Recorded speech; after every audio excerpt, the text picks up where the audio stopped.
오늘 함께 묵상할 성경 말씀은 민수기 35장 22절에서 34절 말씀입니다. 민수기 35장 22절에서 34절 말씀입니다. 오늘은 34절 말씀을 읽겠습니다. 너희는 너희가 거주하는 땅, 곧 내가 거주하는 땅을 더럽히지 말라. 나 여호와는 이스라엘 자손 중에 있음이니라. 아멘. 오늘 함께 생각할 주제는 하나님이 계신 곳 도피성입니다. 오늘 민수기 35장 후반절에서는 도피성에 대한 규례를 이어서 설명합니다. 물론 어제 묵상에서 다루었지만 다시 한번 점검을 하죠.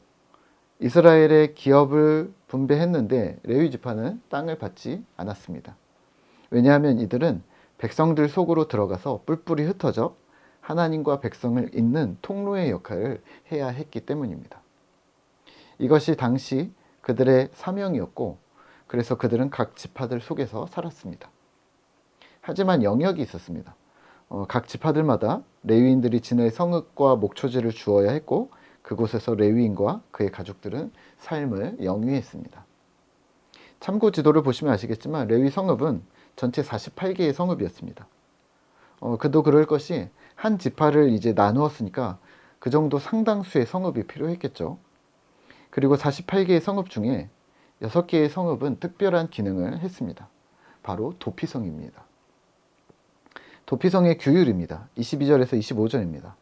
악의가 없이 우연히 사람을 밀치거나 기회를 엿봄이 없이 무엇을 던지거나 보지 못하고 사람을 죽일 만한 돌을 던져서 죽였을 때에 이는 악의도 없고 헤아려 한 것도 아닌즉 회중이 친자와 피를 보복하는 자 간에 이 규례대로 판결하여 피를 보복하는 자의 손에서 살인자를 건져내어 그가 피하였던 도피성으로 돌려보낼 것이요 그는 거룩한 기름 부음을 받은 대제사장이 죽기까지 거기 거주할 것이니라. 아멘.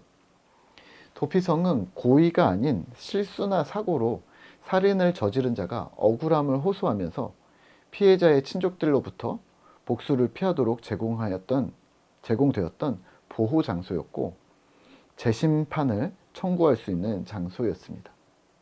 그러니까 과실치사의 상황이 생기면 본인의 생명을 보존하기 위해 도피성으로 달려갔던 것이죠. 그리고 의도 없었음이 인정되면 대제사장이 죽을 때까지 도피성에서 거주하며 살아야 했습니다. 물론 도피성 밖으로 나가는 것은 안 됐습니다. 만약 과실이 아닌 의도적인 살인이었다면 이를 불문하고 생명값으로 생명을 내놓아야 했습니다.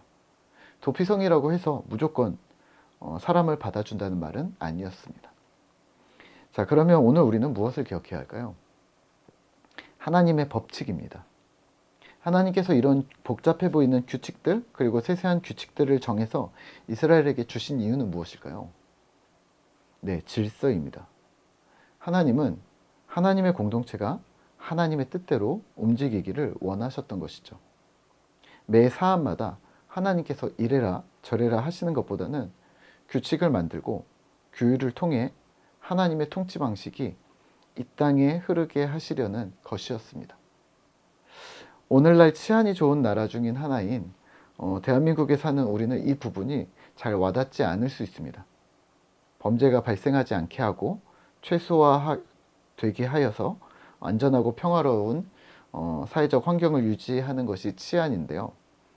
이스라엘 당시 광야 시대 당시가 청동기 시대라는 것을 기억하시죠.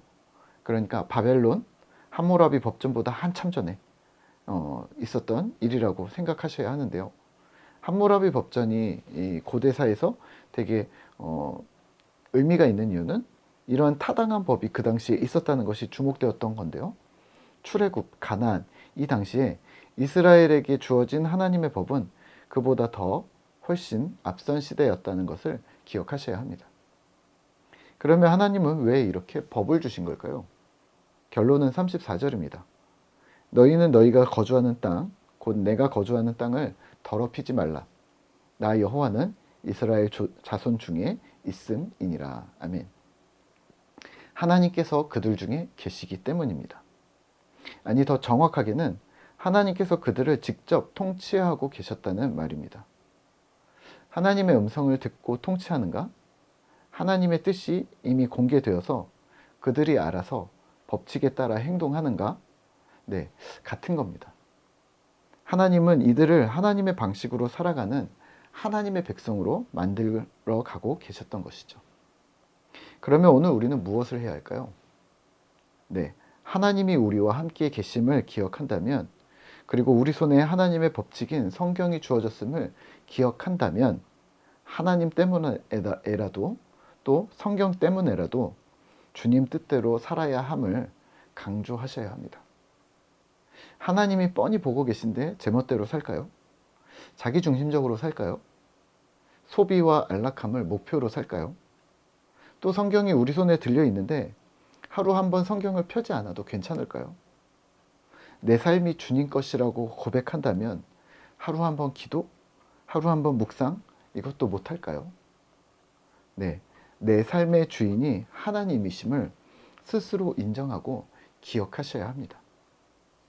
만약에 국가법으로, 만약에 우리 대한민국 법으로 아침에 큐티를 해야 된다, 10분은 기도를 해야 된다, 일주일에 한 번은 교회 다녀온 증명서를 내야 한다 라고 하면 우리가 안 지킬까요? 지키겠죠. 강제하는 법이 효력을 직접적으로 우리에게 나타내니까 말입니다. 하나님이 우리와 함께 하시면서 우리에게 주신 하나님의 법은 그런데 우리를 강제하지 않습니다. 사랑으로 우리를 격려하고 권유하십니다.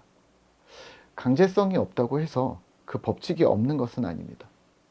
그 사랑의 법을 기억하면서 따르다 보면 하나님이 우리와 여전히 함께하고 계셨음을 경험하게 되지 않을까요? 그런 사랑이 가득해지는 신앙생활, 믿음 생활 되시기를 기도하겠습니다.